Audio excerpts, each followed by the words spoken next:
What router table would be complete without a router fence and only half my face? So what I did today is I mocked up a fence here for my router. As you can hopefully see here, the router bit coming on through. Behind this fence is the shop fox fence, nice and sturdy, slides over to the end here of the table. All we've got to do is we lay this fence down here.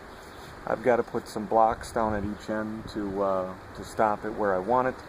And I'm going to cut a hole in the back here for the shop vac, just to help suck all that sawdust back in. I'm thinking that I may also want to put it like a channel around the shop fox. I'm not sure if I really need to do that yet or not. I think by putting the blocks at each end of this fence, that'll hold it pretty steady back and forth wise. I even toyed around with the idea of putting like a locking mechanism at the end, so I don't even need to use the shop fox fence. That way, if ever I'm using a router bit with a bearing, I can adjust the fence as I need it. But here I'll do a quick run through. You can see just how messy it gets without having the vacuum in there.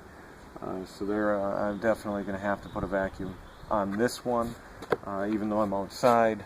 Dust collection for the router, kind of important. So, already ran one strip of this particle board through. This side here is kind of chewed up, but hey, it's a test, right? So, clear some of the dust away, put her on there. Right now I've got the router turning on over here, so let's give it a whirl.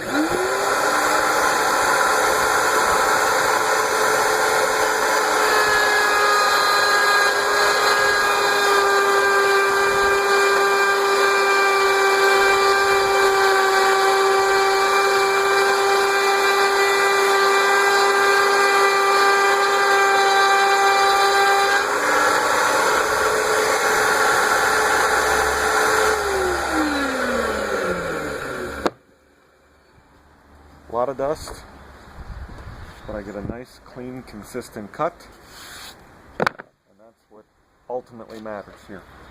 I've got a lot of cabinet doors to run through here, so I'm definitely looking forward to getting this fence into operation and getting this router table in operation.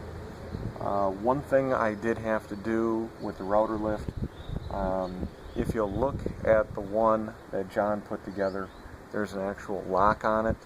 I didn't think I needed it because, well, how much is it really going to fall? I want to show you something. Here is our router bit, okay? And let's try and get in there. A little bit better, eh? Okay, so here's our router bit, and as you come into it, what you're going to notice is there's an ever so slight amount of deflection. Not too bad right now, acceptable limits as far as I'm concerned. Some others might say, oh, no, you can't have any, and I agree, you should not have any, but for the projects I'm doing, the way it's moving is just away from the, in the same direction as the workflow. I'm okay with that. As long as I go slow, it should compensate itself back. I'll be fine. Now, let's unlock it, shall we? And as I'm unlocking it, you can even see the bit kind of give away. Alright, so now it's unlocked. Now let's check our deflection. I mean, now it will literally go all over the place. Terrible. So, locking it. You see it bring itself back up. Still deflection, left to right. but no deflection front and back. Definitely something that's very important to do. Down the road, yes, I will look for a way to solve this problem, but for right now, acceptable for me. For what I have, I'll deal with it. I've got a few ideas I'm bouncing around in my head, but it took me the better part of the day just to get the top off, get the lift out of here, and put a lock on there. So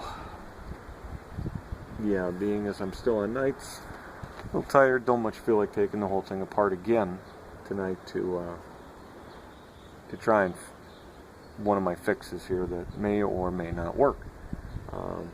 So again, yeah, I'm happy with how it turned out. I'm not complaining by any means, and I'm going to roll with it. So that's what I've got for you all today.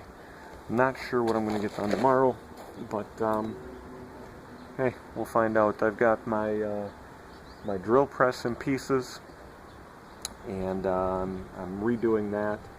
I'm toying with the idea of doing a lift just like one of these here, but for the drill press. You know, we'll see. So, good night, everyone.